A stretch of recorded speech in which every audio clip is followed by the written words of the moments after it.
लखनऊ से मैं डॉक्टर अशोक कुमार मौर्य आपके सामने मैं आज एस्फेजिरिक के विषय में बात करूंगा।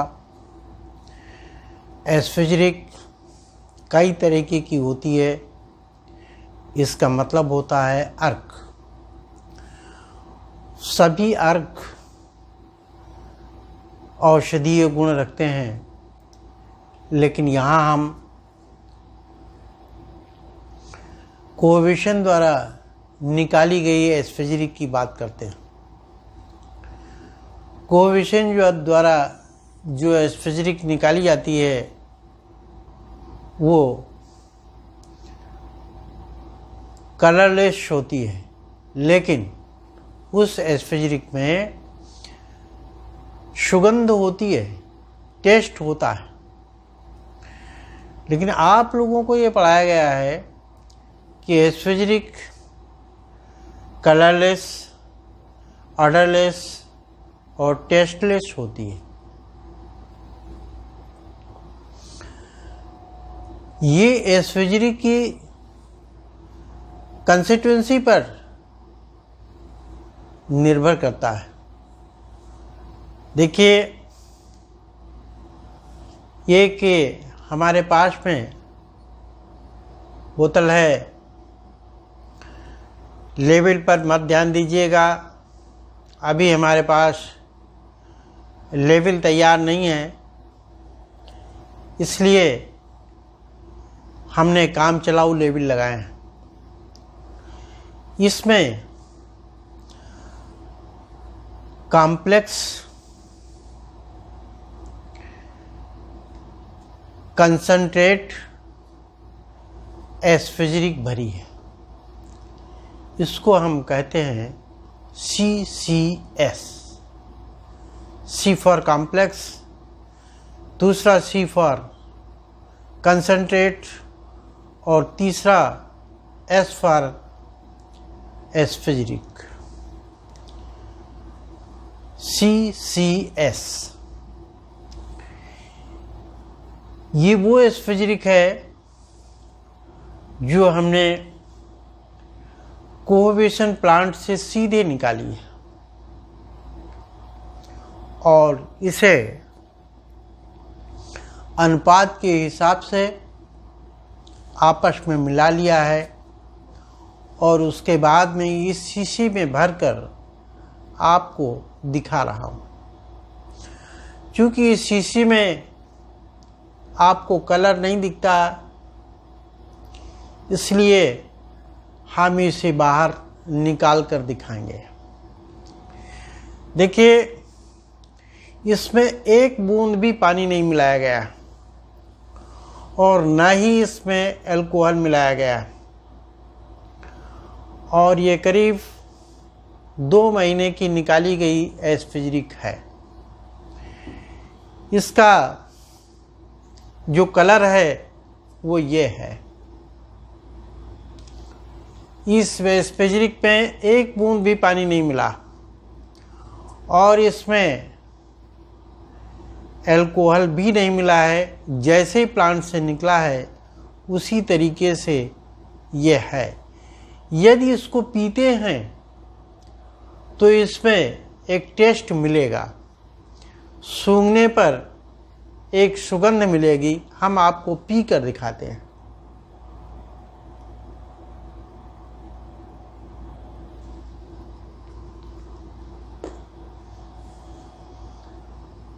इसमें हल्की कड़वाहट है,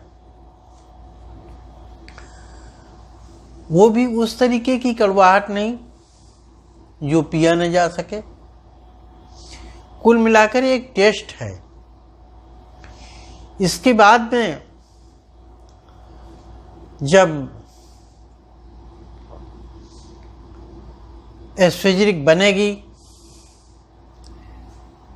यानी इसको आप लोगों को दिया जाएगा, तो ये एस्फेजिरिक कैसी होगी। ये थी CCS।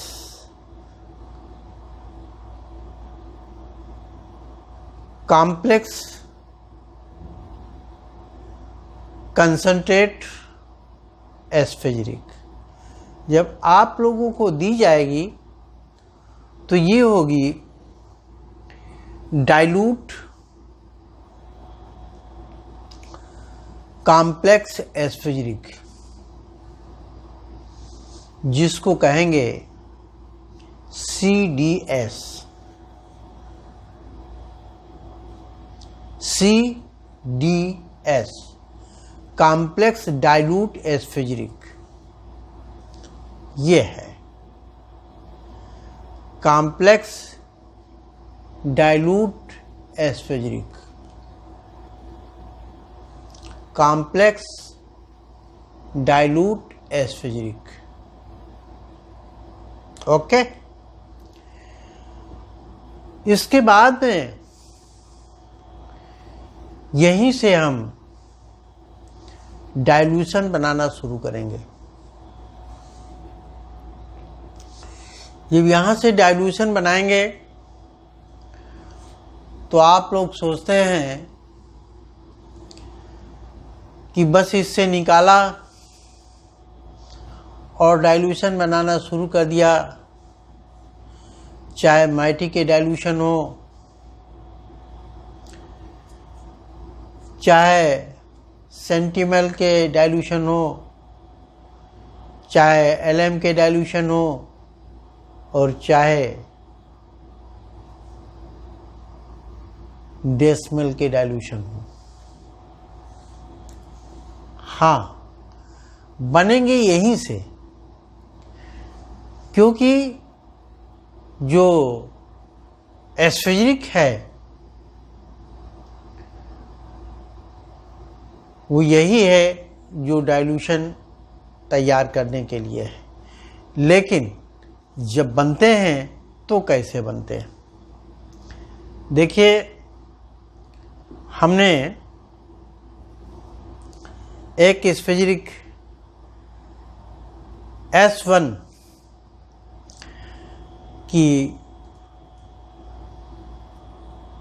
D के डाइल्यूशन में बनाने के लिए एस्फेजरिक हमने तैयार की है। इससे जो मेडिसिन बनेगी वो D में बनेगी। आप लोग देख रहे हैं, दिख रहा है, इसमें है 1/10। इसका मतलब है 1:9 के रेशियो से बनेगी। और दूसरा है DCS डाइल्यूट कॉम्प्लेक्स एस्फेजरिकेशंस, और S1 की ये एस्फेजरिक है। अब हम जब मेडिसिन बनाएंगे, डाइल्यूशन बनाएंगे, तो यहां से बनेगी। इससे हम निकालेंगे D1 बनाने के लिए 3 ml मेडिसिन इससे निकालेंगे और 27 ml हम व्हीकल लेंगे। एक शीशी में डालकर हम उसे सेक कर देंगे। ये हमारा बनेगा D1। उसके बाद में फिर उससे 3 ml निकालेंगे और 27 ml व्हीकल डालकर हम फिर उसे सेक करेंगे और ये बनेगा D2। ये D ग्रुप की हम मेडिसिन बता रहे हैं। इस तरीके से जो मेडिसिन बनेंगी वो ऐसी होंगी। D4 दिख रहा है। उसके बाद में जब आगे बढ़ाते जाएंगे तो हमारे पास में D9 रखा हुआ है। ये D9 है। देखिए, इसमें एक लेवल लगा रखा है हमने। S1 1/10 D9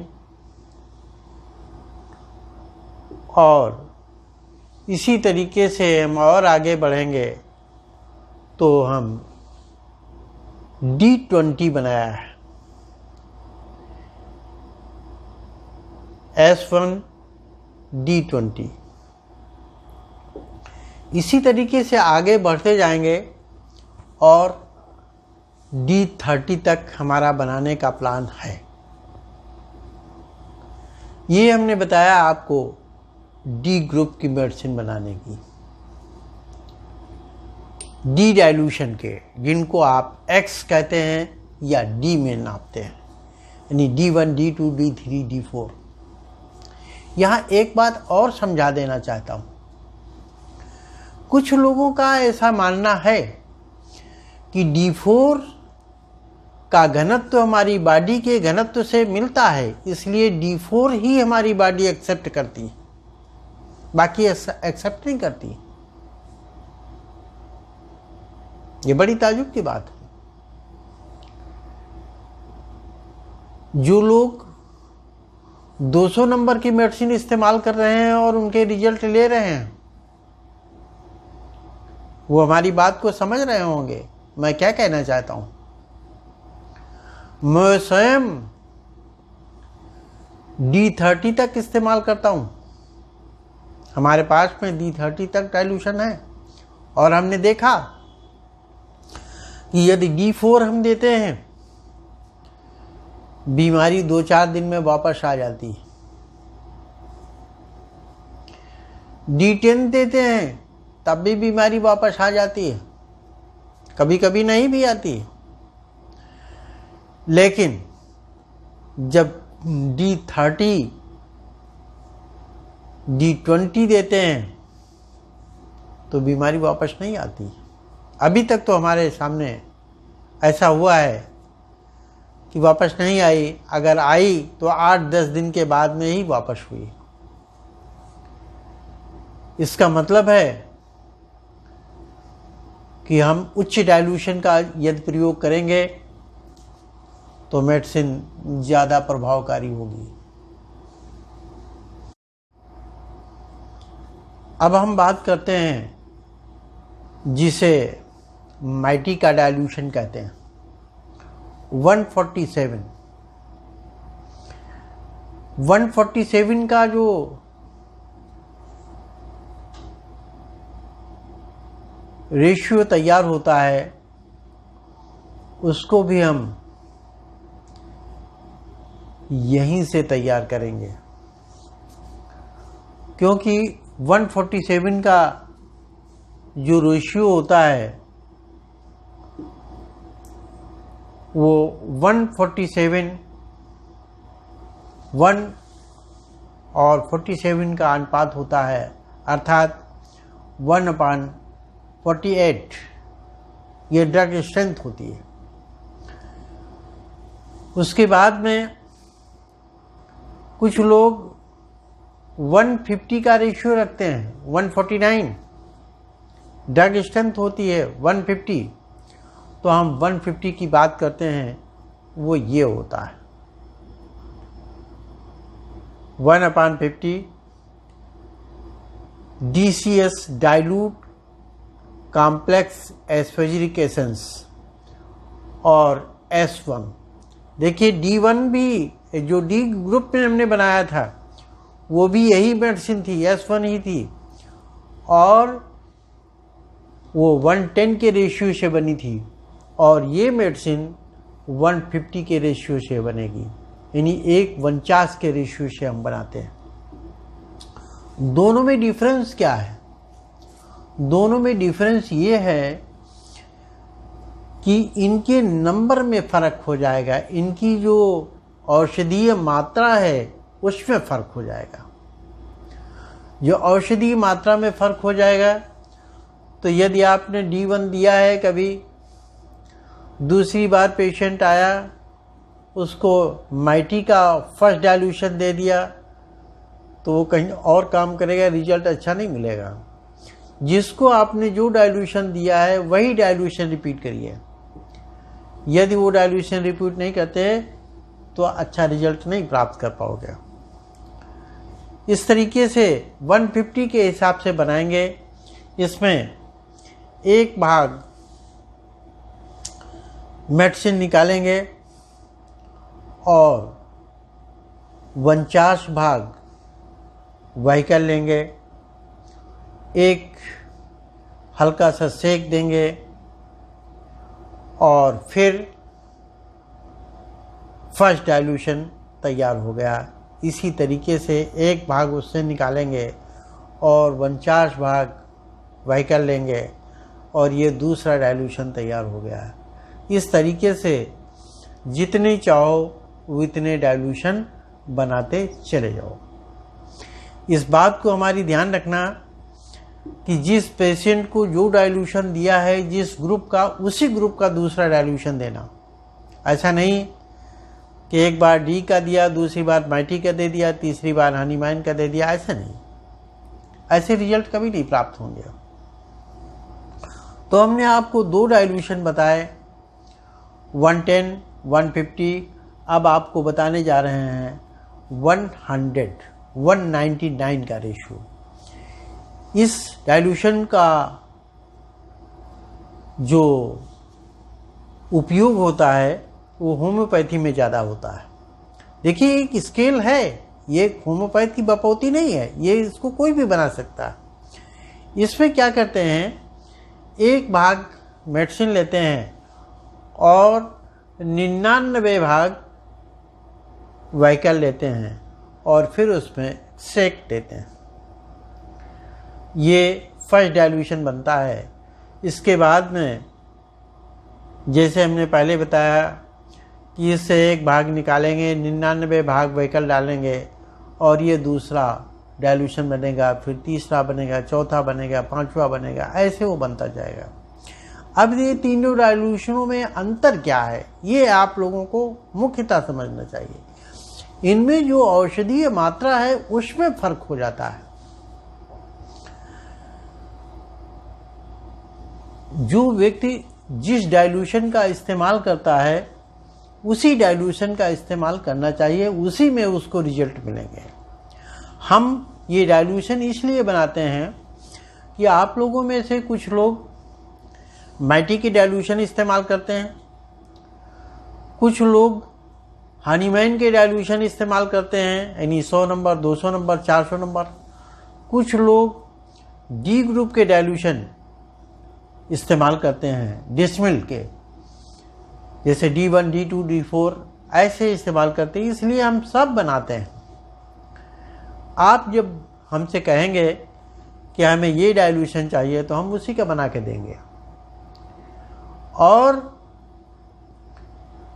जब आप अपने यहाँ डाइल्यूशन बनाएंगे तो अगर उसी ग्रुप में बनाएंगे तो डाइल्यूशन अच्छा बनेगा। यदि हमसे आपने 1/100 का डाइल्यूशन लिया है, यानी हनीमैन वाला डाइल्यूशन लिया है और उससे डी बनाना चाहेंगे तो अच्छी रिजल्ट नहीं मिलेंगे। आप हमसे डी वाला डाइल्यूशन लिए और चाहें कि हम माइटी वाला डाइल्यूशन बनाएं तो रिजल्ट अच्छे नहीं मिलेंगे। आपको पहले से बताना पड़ेगा अच्छे रिजल्ट लेने के लिए हमें कौन से डाइल्यूशन चाहिए। अब आप लोग कह सकते हैं कि इनमें डाइल्यूशन अच्छे कौन हैं। देखिए डाइल्यूशन सब अच्छे हैं, आपकी प्रैक्टिस के ऊपर ये बात निर्भर करती है कि आप डाइल्यूशन का उपयोग कैसे करते हैं। देखिए पहले हनीमैन का ही डाइल्यूशन चलता था, बाद में डिस्मल स्केल बनाया गया, तो ये कुछ सोच समझ करके बनाया गया है। डिस्मल स्केल की दवाएं ज़्यादा अच्छा काम करती हैं। हम लोग जो पढ़ते थे तो ये डिस्मल स्केल की दवाएं नहीं होती थी, ये बायोकेमिक में इस्तेमाल होती थी। लेकिन आज लोग ये पूरी तरीके से स्वीकार कर लिए हैं कि डिस्मल स्केल यानी डी की दवाएं ही ज़्यादा अच्छी होती हैं। अब सवाल इस बात है कि बहुत सारे लोग हमसे इस बात को कहते हैं, तमाम फ़ोन हमारे पास आया करते हैं, मेडिसिन अच्छी नहीं है, मेडिसिन का रिजल्ट नहीं मिलता है। इसका मैं आज कारण बताता हूँ। मैं मानता हूँ कि मेडिसिन अच्छी नहीं मिलती, लेकिन एक कारण ये भी है, आज लोगों का रेजिस्टेंस बहुत हाई हो गया है। आप केवल डी से ट्रीटमेंट करना चाहेंगे वो संभव नहीं है। बहुत सारी कंपनियां D3 बना करके देती हैं, कहते हैं D4 बना लो, वो आप लोग बना लेते हैं, फिर कहते हैं रिजल्ट नहीं बनाते हैं, रिजल्ट नहीं मिलता। अरे कैसे मिलेगा? आप D10, D20, D30, D50 बनाइए और रिजल्ट लीजिए। आज बॉडी का रेजिस्टेंस बहुत हाई हो गया है। पुराने समय में लोग एंटीबायोटिक औषधियाँ नहीं खाते थे। आज जब पेशेंट आता है तो तमाम जगह से घूम करके आता है, हाई एंटीबायोटिक खा करके आया है, उसका रेजिस्टेंस बहुत हाई होता है। तो ये दवाइयाँ कहाँ काम करती हैं? उसको और ऊंचे देना पड़ेगा। ज़्यादा अच्छा तो बहुत अच्छी अगर प्रैक्टिस चलानी है तो आपको औषधियों के मेडिसिनल शक्ति का पूरा ज्ञान होना चाहिए और इस बात की भी नॉलेज होनी चाहिए, इतनी अच्छी प्रैक्टिस होनी चाहिए, अनुभव होना चाहिए कि इस मेडिसिन के बाद में कौन सी मेडिसिन हमको चलानी है और कौन सा डाइल्यूशन देना है। लेकिन दुर्भाग्य इस बात का है कि लोग कहते हैं कि ज़्यादा डाइल्यूशन रखने की क्या ज़रूरत। नहीं भाई, नहीं रखोगे तो प्रैक्टिस बहुत अच्छी नहीं होगी। मैंने अपनी क्लिनिक पे जितने पेशेंट देखे हैं, शायद 2-1 पेशेंट ऐसा हो जिसने कंप्लेन की कि फ़ायदा नहीं हुआ। बाकी एक भी पेशेंट ऐसा नहीं है जिसने बताया फ़ायदा नहीं हुआ। हाँ, कुछ ऐसे लोग ज़रूर हुए हैं जो बीच में दवाइयाँ छोड़ दी हैं। हमारी दवाएं आँखों पर बहुत अच्छा रिजल्ट देती हैं। हमने आँखों के पेशेंट कई ठीक किए हैं जिनकी आँखों से पानी बहता था, आँखें लाल होती थी और खुजली होती थी, बहुत परेशानी होती थी। मैं कभी उनका इंटरव्यू आप लोगों के सामने रखूँगा। बहुत अच्छे रिजल्ट आए। अभी हमने, मैं नाम नहीं लूँगा, दवाएं पंजाब भेजी थी। वहाँ से शिकायत आई कि दवा ने काम नहीं किया, बल्कि प्रॉब्लम बढ़ गई। अब चूंकि इतनी जल्दी दवाएं नहीं भेजी जा सकती, तो हमने वो दवाओं में ही थोड़ा बदलाव किया, वहीं से ये छोड़ दीजिए, इसको इस्तेमाल कीजिए। शायद वो बात उनकी समझ में नहीं आई। यहाँ एक बात और स्पष्ट कर देना चाहता हूँ, यदि कोई दवा इस्तेमाल किया और वो फायदा नहीं किया,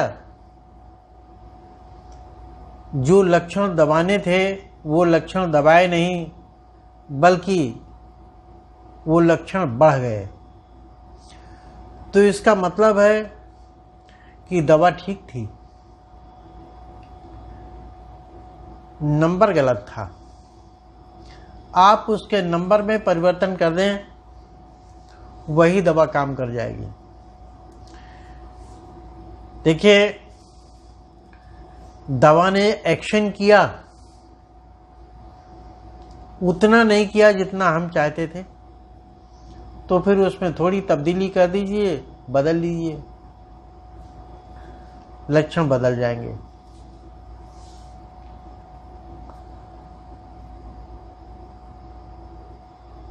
मैं आपको विश्वास दिलाता हूं, हमारे पास नंबर ऑफ पेशेंट कम है, लेकिन जो पेशेंट हैं वो दूर दूर से आते हैं।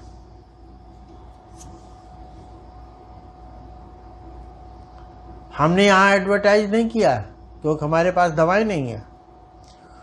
जो सुने सुनाए लोग हैं, किसी एक को हमने दवा दिया, फायदा हो गया, वो अपने सारे रिश्तेदारों को बताया कि वहाँ से दवा लाओ जा करके, वहाँ फायदा होता है, और उनके रिश्तेदार आने लगे। सारे लोगों को फ्री दवा देता हूँ।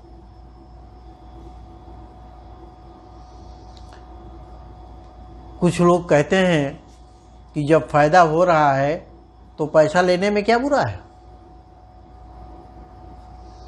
मेरा कहना है, जो आपको देना है वो दे दीजिए, ये धर्मार्थ में लग जाएगा। मैं तो इस पैसे का इस्तेमाल नहीं करूंगा। और वो दे करके जाते हैं।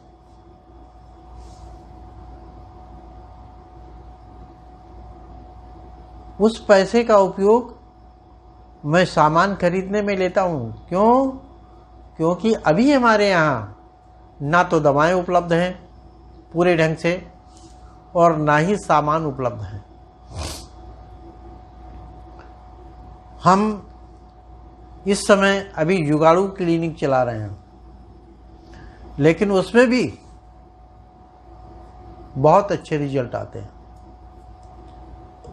और इसका कारण मैं बताऊं, कारण क्या है? कारण ये है, कोविशन मेथड से बनी हुई दवाएं। जिनके घुटनों का लोगों ने ये कह दिया कि ऑपरेशन होगा, उन लोगों को भी फायदा मिला।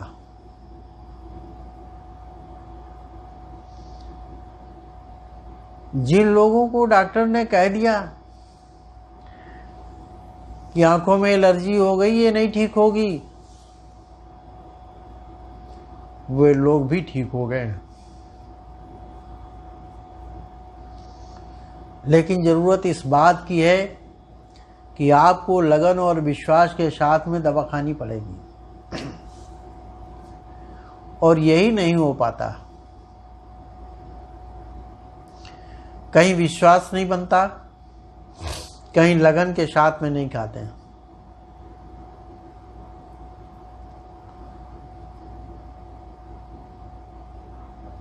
बहुत सारे लोग हमसे कहते हैं कि आपने पैथी का भंटादार कर दिया। अरे मैंने कौन सा भंटादार कर दिया भैया? अगर मैंने भंटादार किया है तो आप उसमें सुधार कर लीजिए। मैंने तो अभी काम शुरू किया है, आप तो पहले से काम चला रहे हैं।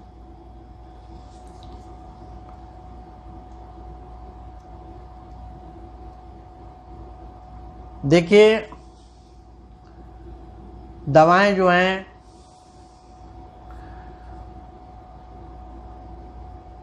जब कोविशन के द्वारा तैयार होती हैं तो उसमें वो सारी चीज़ें निकाल दी जाती हैं जो शरीर के लिए हानिकारक होती हैं, जैसे एल्कलाइड्स।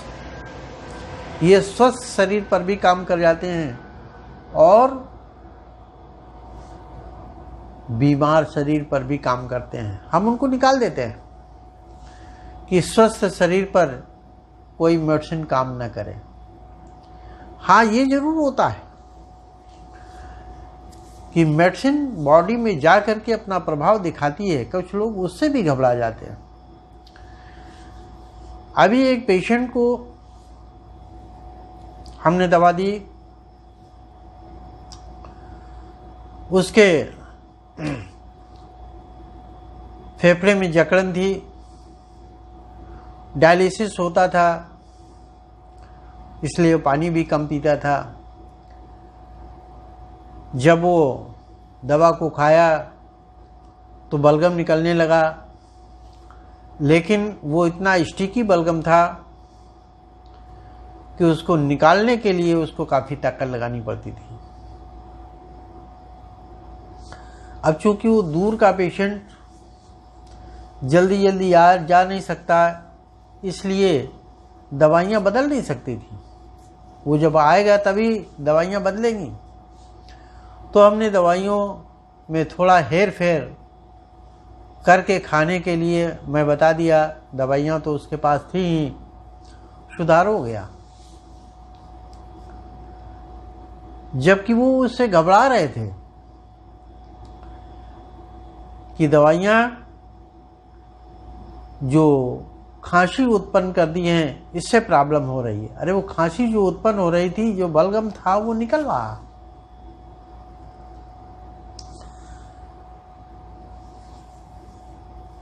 दवाइयाँ जब बॉडी में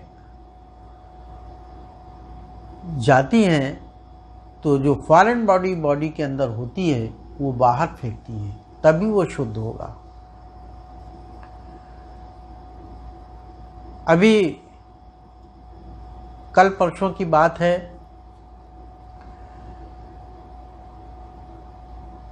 एक लड़के को पेट दर्द हो रहा था।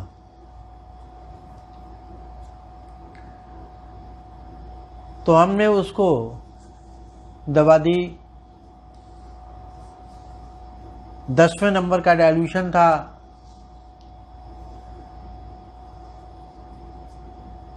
दस मिनट बाद उसको एक उल्टी हुई।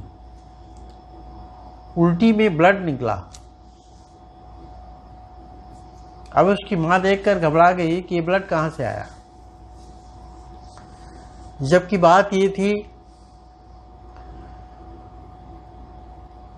उसकी नाक से ब्लीडिंग हुई थी, वो ब्लड अंदर चला गया था और आमाशय में पड़ा हुआ था, उसके कारण ये प्रॉब्लम हुई थी। जब उसको 2 बार इस तरीके की उल्टी हुई और ब्लड निकल गया तो आराम हो गया। तो ये दवाएं बॉडी में फॉरेन बॉडी रुकने नहीं देती, लेकिन यदि इसी में आदमी घबरा जाए तो फिर उसका कोई रास्ता नहीं।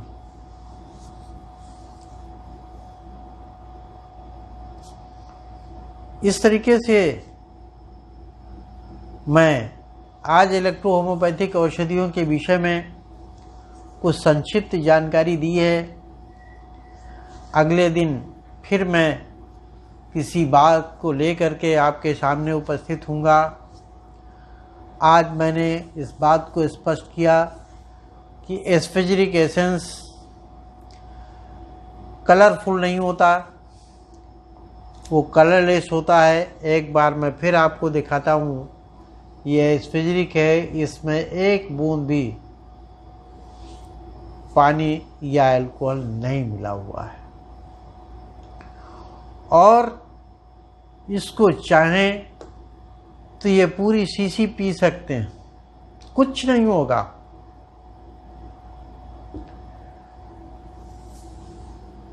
इसमें केवल वो तत्व हैं जो 38 डिग्री सेंटीग्रेड पर भाप के साथ में उड़ करके आ सकते हैं। बाकी कोई इसमें तत्व नहीं है। ये बहुत सूक्ष्म प्रोसेस से निकलता है और इसमें जो औषधीय गुण होते हैं वो बहुत अच्छे होते हैं, क्योंकि 38 डिग्री सेंटीग्रेड पर जो कोहेशन होता है उसकी गुणवत्ता बहुत अच्छी होती है।